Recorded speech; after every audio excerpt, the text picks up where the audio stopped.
Welcome, this is Cheating Tale Stories. Tell me where you're watching from. Have you ever had to deal with someone taking advantage of an elderly family member? It's one of the most heartbreaking situations to witness, especially when you feel powerless to stop it immediately. The manipulation can be so subtle at first, making you question whether you're overreacting. Call me whatever you want. Just a seeker, protective son, or just someone who refuses to let predators win. The story's what matters. My father, Richard, was 78 when the stroke hit him. One moment he was mowing his lawn on a Saturday morning, proud and independent as always. The next he was lying in a hospital bed with limited mobility on his left side. The doctors said he'd recover some function, but he'd need full-time care for the foreseeable future. Dad owned a beautiful two-story colonial in an upscale neighborhood, worth about $400,000. He also had his retirement savings, Social Security, and a small pension from his 30 years as an electrical engineer. Nothing extravagant, but enough to ensure his care and leave something for me and my sister Jenny. After 2 weeks in the hospital, Dad was stable enough to come home, but he couldn't manage the stairs anymore. We converted his ground floor study into a bedroom and hired Milena through a reputable home healthcare agency. She came with glowing references and 15 years of experience caring for elderly patients. Milena was in her mid-40s, soft-spoken, and seemed genuinely caring. She had this way of talking to Dad that made him smile, calling him Mr. Richard, and listening patiently to his stories about his engineering days. For the first month, everything seemed perfect. Dad was getting stronger, more mobile, and his spirits were higher than they'd been since the stroke. I visited every other day after work, and Jenny drove down from Boston on weekends. Milena would update us on Dad's progress, his medications, his physical therapy exercises. She seemed like a godsend, and we felt guilty for initially questioning whether we could trust a stranger in Dad's home. The first red flag should have been the paperwork. About 6 weeks into Milena's employment, I arrived for my usual Tuesday visit to find Dad looking confused and agitated. Milena was in the kitchen, cleaning up after lunch, and Dad was staring at some documents on his bedside table. "What's all this?" I asked, picking up the papers.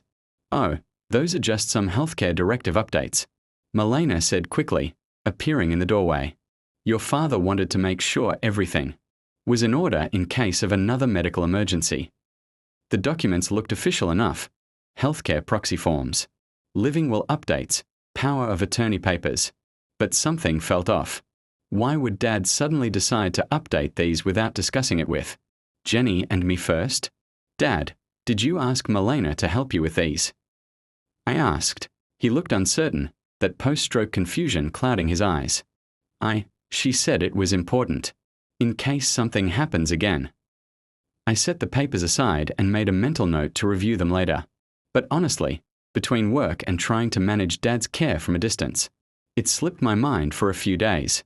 The second red flag was the isolation. Milena started suggesting that too many visitors were tiring for Dad. She convinced him to limit his physical therapy appointments, saying she could handle his exercises at home just as well. When Dad's longtime friend Harold called to arrange visits, Milena would often answer and explain that Dad was resting or not feeling up to company. Jenny noticed it first during one of her weekend visits. "It's like she's creating a bubble around him," she said.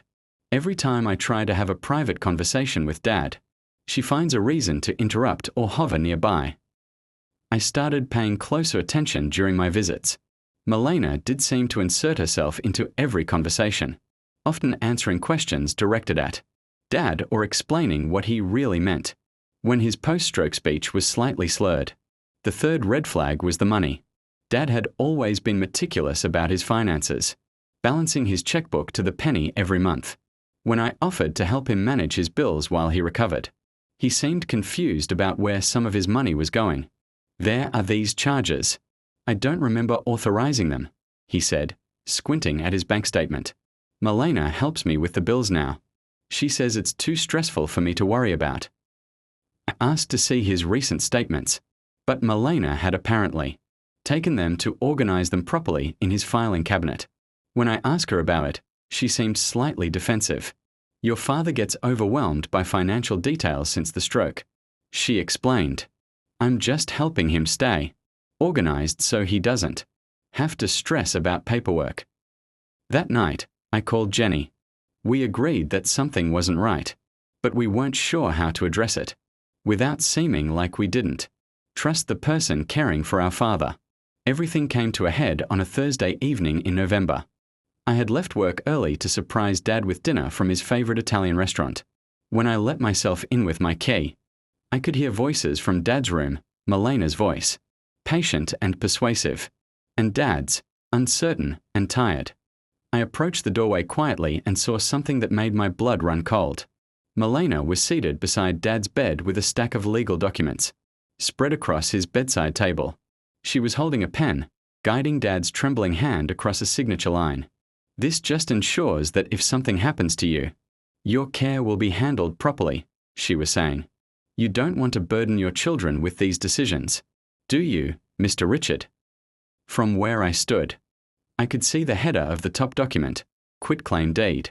My father was signing over the deed to his house. I stepped into the room, my heart pounding. What's going on here? Malena jumped, quickly gathering the papers. Oh, you startled me. Your father was just updating some paperwork. Dad, what are you signing? I asked, moving to his bedside. He looked confused and exhausted. Malena said. She said it was important.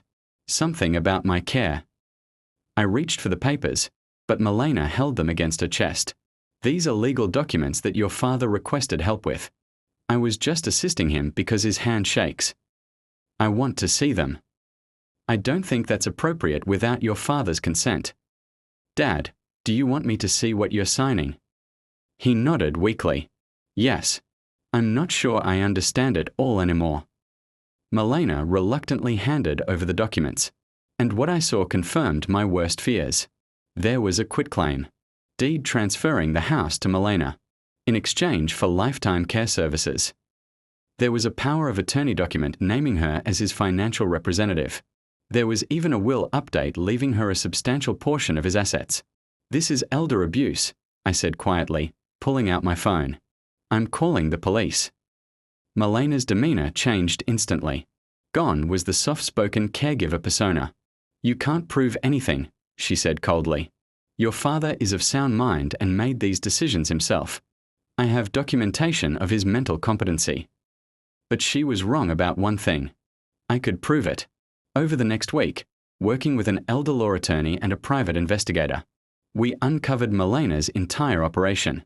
She had been targeting elderly patients for years, using her position as a healthcare worker to gain their trust and gradually isolate them from family members. The investigator found that she owned 3 other properties that had been gifted to her by former elderly clients. 2 of those clients had died within months of signing over their assets, and their families had been left with nothing.